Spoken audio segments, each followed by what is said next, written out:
Salamu alaikum. Ka tsuguna mana. Salamu alaikum. Ya gajiya? Alhamdulillah. Lafiya kalau. Alhamdulillah. Muna neman ka a ofis ɗinmu. Alhamdulillah. Ofis kuma? Eh. Ka ji mana, wannan ƙanin naka ne je suka yi barna. Shi ne sai oganmu yanzu tun jiya an samu yan uwan sauran, shi kuma ba samu yan uwansa ba. Shi ne yanzu oganmu ya damu da shi mu je mu gidansu. To shi ne yanzu mun zo za mu je mu, shi ne sai ganka ya ce ga ma yayansa a nan. Ni yayanka ne? Ita ina na zama yayanka. Yana da kusa shi ne dama na gaya mai in muka sato abin. To ka zauna mana don ubanka ka zaka kana. Kai ni ne yayanka? Shi ne yana. Kai kana so ka jefa ina cikin wata masifa ne?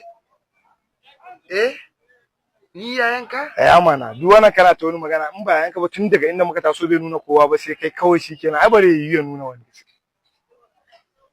To wallahi boy ni wannan da ya kalle shi. Ka dai kalle shi da kyau, taso ka kalle shi. Taso kalle shi da kyau. In ba dan uwanka bane kawai zai zo nuna ka. Wallahi boy ni da ya kalle wannan ban san shi ba.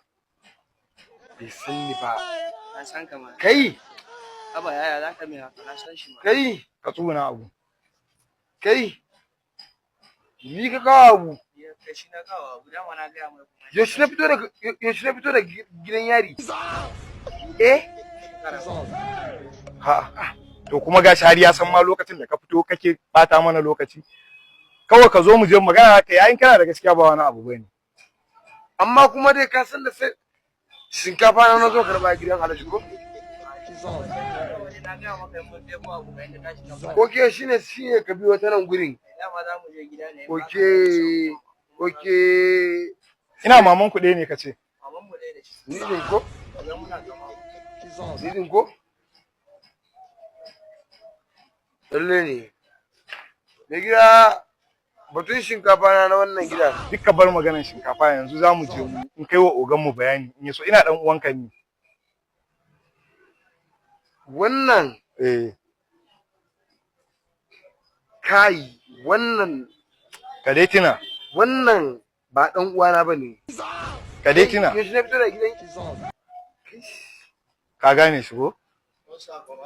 Wallah. Ka gane shi ko? Ka gane shi ko? Kai? Ya tashi.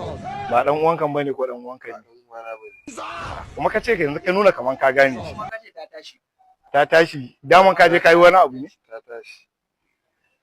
Yalla boy ni fa yanzu God have mercy upon us.